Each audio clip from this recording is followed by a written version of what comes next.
How many more online coaching clients would you have if you knew the 9 phases of a sales call? That is exactly what we're going to be breaking down today, is the 9 phases of a one-call closed sales call in the online coaching space. So this video is for you if you're an online coach looking to get better at sales, or if you're a high-ticket closer in the coaching space looking to improve your closing skills as well. If you don't know who I am, my name is Coach Chad. I've done over 8 figures in high-ticket online coaching sales since 2020.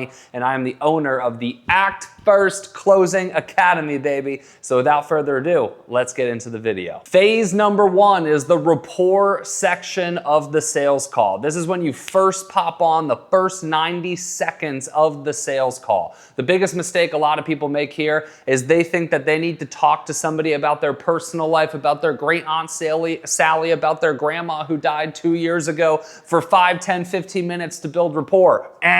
That is how losers will open the call. Very simply, 90 seconds. Hey, what's up, Sally? How's your day going? Oh, where are you calling in from? Arizona? Wow, that's amazing. It's hot as shit there, right? Cool. Well, hey, you ready to dive in? That's literally all you have to do. The rapport section is the easiest part of the sales call. It's the part that you can't fuck up. You say, hey, what's up? You maybe exchange 1 to 2 back and forth, and then you transition out of that section by saying, are you ready to dive in?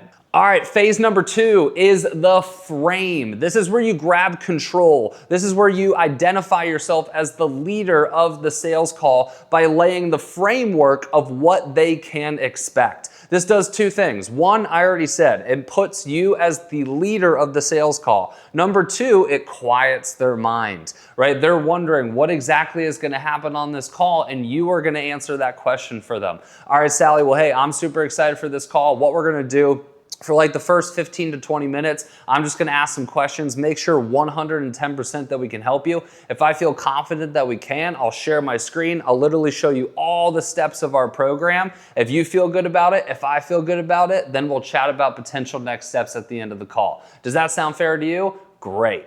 That's it. That's the frame. All right, phase number 3 is the discovery portion. This is gonna last about 15 to 20 minutes, and I believe is the most important part of the sales call. This is where you identify their current state, where they are currently at, where their future state, where they want to be, widening the gap between where they are and where they want to be. The wider that gap is, the more likely they need your service. This is also where you figure out their concerns and tie them down before they become objections. Most of the objections that you get at the end of the call are because you didn't eliminate concerns in the discovery section. All right, we're gonna hit a quick pause from the video. If you guys are listening to this and you're just like, man, I wish I just had the script in my hand. Well, guess what? You can. All you have to do, in the video description down below, you're gonna see a link. Click on that link and you will get access to my 8-figure script, the exact script that helped me do over 8 figures in online coaching sales over the past 5 years. All right, let's get back to the video. More specifically, what we are going to do in this section, first and foremost, you're gonna identify their why of the why.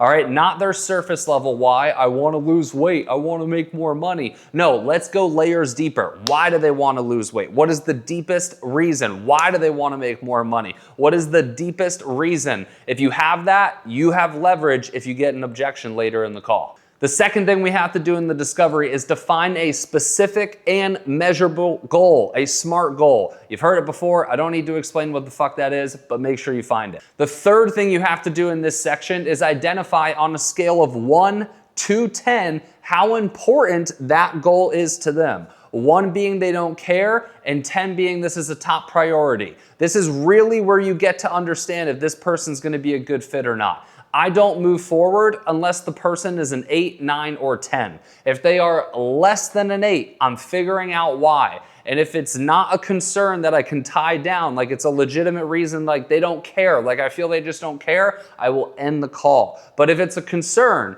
right, it's fear, it's money, it's lack of time, that's an opportunity for me to tie that down, re-ask the question, and see if I can get them into that 8, 9, 10 range. The fourth thing I'm doing in the discovery is I'm identifying their challenges and their concerns, right? So I'm getting a list of what's been holding them back from reaching this goal. What are their mindset challenges? What are their concerns? And this is where I'm really diving deep to eliminate those concerns before they become objections later on in the sales call. The fifth thing I'm figuring out in the discovery is what they have tried. Remember what I said, the wider the gap between where they are and where they want to be, the higher intent they are going to have to wanting to buy your program. Well, if we talk about all the things they've tried and failed, or we talk about the things, or we talk about the reasons why they haven't tried. Maybe they tried nothing, but there's probably reasons why they haven't tried something, which is most likely fear, doubt, and imposter syndrome, right? This is only going to further that gap between where they are and where they want to be, which is exactly what we want to do. The sixth thing I'm going to do in the discovery section is I'm going to future pace. I'm going to paint the fork in the road between if they choose to do this program and commit to their goals, or if they choose not to. 12 months from now, if you don't reach this goal, what does your life look like? What else? What else? What else? 12 months from now, if you do reach this goal, what does your life look like? What else? What else? What else? This paints the vision of the decision they are going to make later on. The seventh thing that I'm doing in the discovery section is I'm identifying what they need. Now, this is going to tee me up for the presentation, because if I say, hey, what do you feel like you need to reach this goal? And they're like, support, accountability, a course, blah, blah, blah. Guess what I'm going to show them when I go into the presentation, which is the very next thing? I'm going to show them all the things they told me that they need, and then they're going to go, oh my God, this is a match made in heaven, right? We've all had those leads, and they are easy to close. Now, the last thing that I'm doing in the discovery section is I'm recapping everything that we talked about. And what this is going to do is it's going to show your prospect that you are a great coach because you listened to them, and that's very, very rare. Not many people are listening to them in their life. Not many coaches are listening to them either, but that's what's going to separate you from the rest. Now we're moving into phase 4, which is the presentation. I'm going to give you a quick little tip here, but you should actually have a legitimate slideshow presentation. You should be doing your sales calls on Zoom. You should be sharing your screen and showing them your program. Why? A lot of coaches make the mistake of just trying to sell over the phone. They don't actually show the person what they are buying, and then they ask for $3,000 to $10,000 to purchase something they've never seen before. I can't tell you how many people have told me, I am so happy that you showed me everything that's in the program. This has really increased my trust, and that is the catalyst why they sign on, and that's the catalyst why I've done over 8 figures in the past 5 years. Now, in the presentation, what we are doing is we are tying together everything that we learned in the discovery section, all of their challenges, all of their needs, and we are showing them that, hey, these are the things you're struggling with. Here's how we're going to solve that problem. We are the fastest program from point A to point B, from your current state to your desired state. The 5th section is called the pre-pitch section. These are specific questions that you are going to ask prior to pitching the investment cost to eliminate any remaining concerns that they may have before they hear the price. Because once they hear that price, guess what? You can't eliminate concerns anymore. You're only going to have objections. All right, phase number 6 is the pitch. This is where you are pitching the investment. All right, very simply, you're gonna say, great, over the next 6 months, it's blank on a payment plan and blank paid in full. Section number 7 is going to be the objection section. Now, you're not always gonna get objections. If you really dominate that discovery, eliminate the concerns before they become objections, you may never get objections or very rarely get objections, but you are going to get objections at some point. And the whole goal of this phase is to lead, keyword lead, your prospects through their objections to make the decision that they know they need to make. Because that's the exact reason they are on this call, is they know they need to do this, but for whatever reason, they can't bring themselves to doing it in their own lives, and that's why they need a leader like you to help them make that decision. We're moving on to phase number 8. This is the official close, all right? A deal is not closed. All right, this is gonna be a hot take because I know a lot of coaches and coaching companies say otherwise, but a deal is not closed until payment and contract are taken and signed. And when does that happen? Where does that happen? That happens on the Zoom call, okay?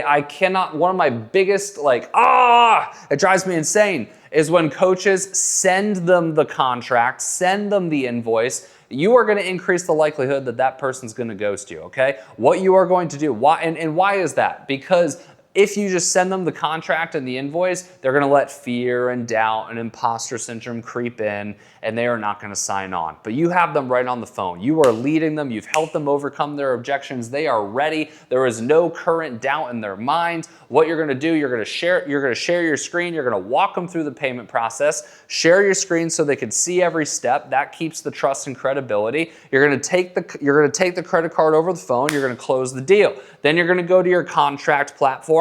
You're gonna do the same thing, keep the screen shared, sign the freaking contract, and then you officially have a closed deal. Contract, payment, closed deal. The last section here is the onboarding section. You should have a little mini onboarding that takes place during the sales call. Why? When somebody makes a purchase, they usually like to leave, and they are conditioned that they are going to leave a store with something in hand. Well, in the online realm, it's not like a brick and mortar retail, right? There's not something you are leaving with. But psychologically, you could do this with your online closes, and what this is gonna do is it's gonna eliminate buyer's remorse. So I would take, let's say you have 10 steps in your onboarding process, maybe I would take the first 2 steps and I would just take care of it on the sales call. This way, the prospect feels like they are leaving with something tangible, they don't feel like they got ripped off, they don't feel like they got duped, and in their minds they can say, hey, this is legit. Those are the 9 phases of executing a one-call close as an online coach or in the online coaching space. Once again, if you want access to my exact step-by-step script that has helped me do 8 figures plus since 2020, all you gotta do is click the link below. And if you like this video, you want more videos like this, as always, make sure you subscribe, leave a little thumbs up, and maybe drop a little comment if you have another topic or question that you want me to cover. All right, y'all, keep rocking, keep acting first. I'll see you in the next one. Peace out.